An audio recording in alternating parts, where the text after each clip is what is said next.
A secret society of some of the world's wealthiest and most powerful elites just got exposed. And yes, it is at least as weird as you are probably imagining. You've got sex advice, cult building guides, a whole lot of talk about the coming apocalypse, and there are famous actors, podcasters, politicians, billionaires, the folks who essentially kind of run the world, try to create narratives with very little democratic input from the rest of us. Right? And so it's called Dialog. It was co-founded in 2006 by the far-right tech entrepreneur Peter Thiel, and it's extremely secretive. Like everything that is said and done there, it is strictly off the record, it's invite only, and they kept their members list hidden ever since its founding. Only on a couple of occasions is something leaked, like most recently when Jeffrey Epstein's invitation to their 2014 retreat surfaced in the Epstein files. Right, and on that, he also wrote in a 2016 email to a Japanese venture capitalist, Peter Thiel loved the secret society idea. He has done a lot of work on the concept. But really, otherwise, for the last 20 years, Dialog has done a surprisingly good job of keeping things under wraps. I will say until now, because a Swiss hacktivist, the same one who leaked the US government's no-fly list a few years ago, she says that she got tipped off to a vulnerability in Dialog's website. And when I say vulnerability, I mean any random person could just look at the site's HTML code and find a directory with a list of names, which I have to imagine is just the most ridiculous, embarrassing fuck up for a super secret club created by Palantir tech bros who are supposed to be the best minds in data, surveillance, and security. And then on top of that, another source gave Wired the list of people registered to attend this year's Dialog retreat, which is being held at a venue near Dublin, Ireland, and includes 222 names. Now, I will say it's unclear who's a full member and who's just a guest, but the variety of figures is astonishing. Like, let's go through some.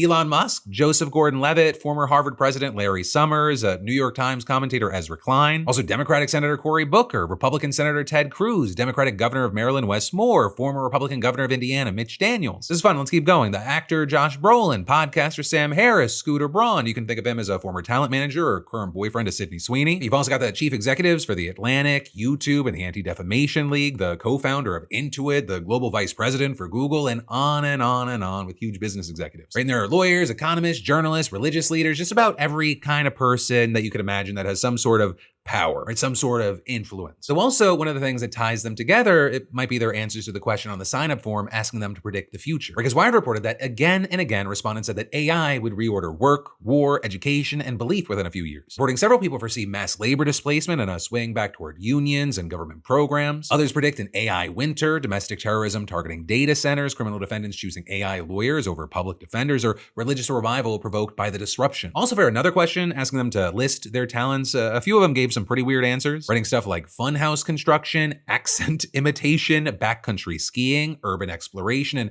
meditative and psychedelic inquiry into the nature of reality. Just say you like doing LSD or mushrooms. Like, why don't be hoity-toity? Also, one person put compassion and existential dread, while another answered dinner parties, keeping secrets, remembering birthdays. Also, if any attendants are looking for love, they can enter Dialog's matchmaking service, which apparently is a thing, which offers meaningful connections for exceptional people. But then also at the same time, these exceptional people, there's reportedly a guide for event moderators that coaches them to model brief introductions to avoid status signaling. And then as for the events themselves, they're mostly discussions with titles like Money Does Buy Happiness, Bring Back Nuclear, Navigating World War III, Battlefield Technology, How's Your Sex Life, Build a Party, and Build a Cult. But also, in addition to the fun about either trying to fuck a hottie or fuck society, you have Wired pointing out that there are arguably some serious ethical lines being blurred here. Because not only does Dialog concentrate private and political power all in one place where nobody is allowed to talk about what is going on, it also puts business executives in the same room with the very people who are meant to regulate them. And so for example, you've got Orrin Hoffman, the major data broker who co-founded Dialog with Peter Thiel, listed alongside Trump's Treasury Secretary Scott Bessent and Senator Ted Cruz, who directly oversees data privacy rules. And then there's Palantir co-founder Joe Lonsdale, whose company contracts with the Pentagon, intelligence agencies, and ICE, listed alongside the Army Secretary, the general who heads U.S. European Command,